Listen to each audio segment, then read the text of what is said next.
Hey everybody, it's Jason Blaha here, and today I want to chat with you guys a little bit about the box squat, why my clients do it, and why we live on the box squat over at Team Blaha.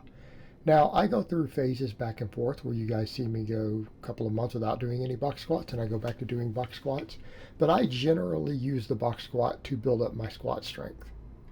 Now, the thing to remember here is that I have a lot of clients who come to me who maybe have posterior chain weaknesses. They have mobility issues in their lower body, things like that.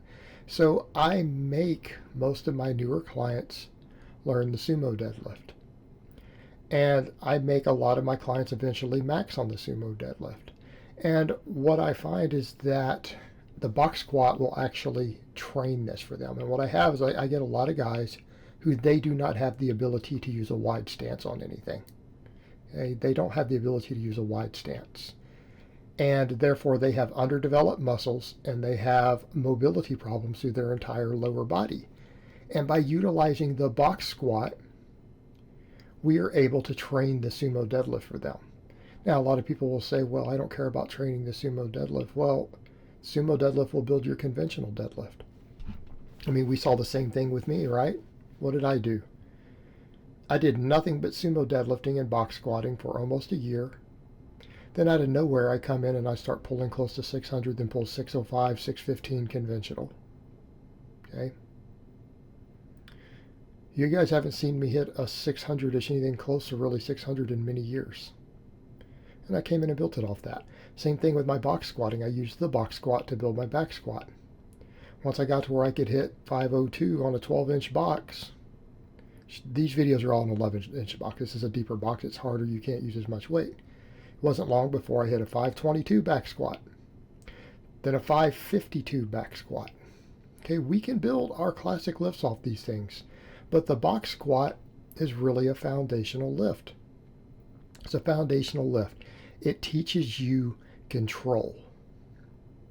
It teaches you how to accelerate, because controlling the eccentric on a box squat is difficult. It requires you to learn to use new muscles. It also teaches you how to learn to squat with wider stances.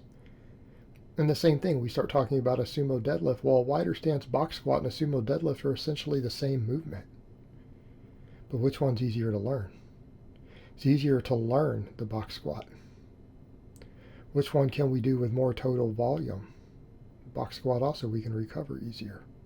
So in other words, we can use the box squat to build the mobility, to build control,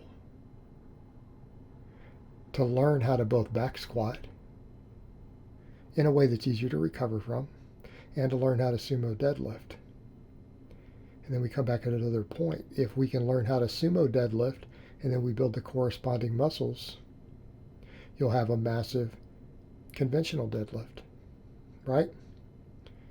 I would go so far as to say that if you build a respectable sumo deadlift and then you get good at good mornings, you'll find you're pretty strong on a conventional deadlift without even having practiced it. You'll get strong on it without even having practiced it. They will build it. But the box squat is really the key to all this. And what do we have happen? We get consistent range of motion. We learn control. We learn how to explode. So what ends up happening with a lot of my clients, I have clients who I pull a back squat out from under them and sometimes have them do nothing but box squat for months.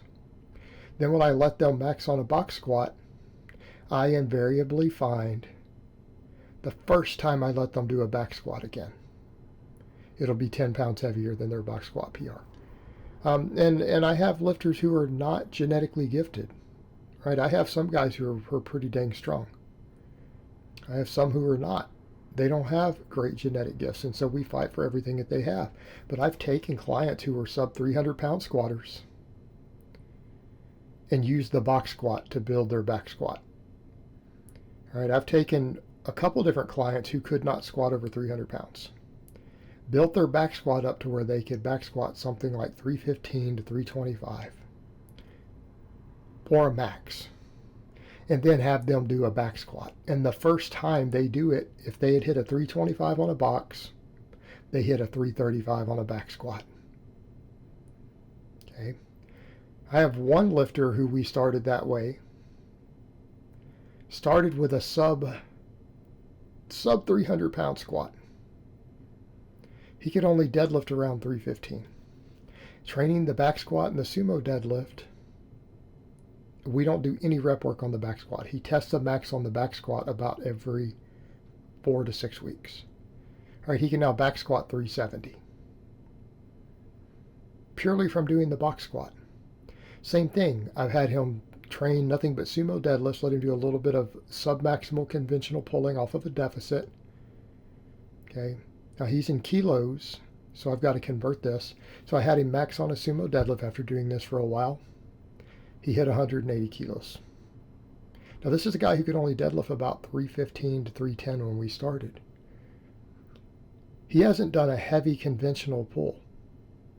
Now that 180 kilos is around approximately 390. In the 390s. First time he does a heavy conventional deadlift, which was about 3 weeks after that, he pulled 190 kilos. That's 419. 419. That's normal for my guys. It's normal. Same thing, had another client who we do a lot of box squatting. He does box squatting for volume. He does his sumo pulls for volume. Okay? It's a guy who was sumo deadlifting just over 500. I think his best ever conventional had been a 465. We got him to a 530 sumo. He had never pulled more than 465 on a conventional. I have him max out after using box squatting and sumo volume. Have him max out on a deficit deadlift. He hits 485. 2 weeks later, again, now that was a PR. He had never pulled more than 465. He hits 485.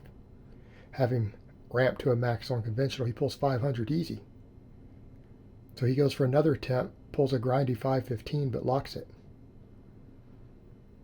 So basically, just by doing these movements, he went from a 465 deadlift up to a 515. And in that time period, he only pulled one conventional deadlift, and that was a deficit. But he box squats. We box squat for volume. Okay, he box squats for volume. It's the same thing. He was around a 405 squatter. He's hit a 425 back squat, and he's probably going to PR. By the time this video comes out, I bet you that guy will have a 435 back squat. Because now he's hit a 425 on the box. Clean. Okay, we use the back squat, or the box squat, to build the overall strength. And it works very well. And I have all of my clients box squat. The only ones who don't box squat, occasionally I get some who don't have this setup, and it's a struggle. I do everything I can to try to find a way for them to box squat. At least one of them has bought a 12-inch box that he takes to the gym with him so that he has one. Use plates, use whatever they have to use to make it happen. But box squatting will make you strong. And I used to not be a believer. I used it in the past as well, it's okay. And then, I went away from it. And I realized I was wrong quite some long time ago. Started incorporating again, and it worked. It worked very, very well for me. And it works very well for all my clients. The only of my clients who I found the box squat didn't work very well was someone I could never really get him to do it deep enough. And there were other issues with that too. But even then, he still got stronger. It just wasn't at the rate at which I would have liked. But generally speaking, yeah, all my guys, I have my people box squat. And we use it as a very serious movement that we train very seriously. And you know what? They get stronger and stronger and stronger. Right? They get stronger all the time. And they're doing so without injuries or doing so without getting hurt. Right? It's a phenomenal tool. And it's one that I suggest that you learn to make use of. And I would tell any of you guys, if you're going to apply for coaching with me, you are going to box squat. Why? Because if I don't let you box squat, I am not doing you the best service as a coach, am I? It is basically the staple. It's almost the foundation around which the training for my lifters is built. And we spend a lot of time learning it, so it takes some guys longer to learn it than others. But we do learn it and we do master it. and I don't consider it to be replaceable. All right, guys, well, that's really all I have to say on that today. I hope it's been informative, and I will talk to you guys next time.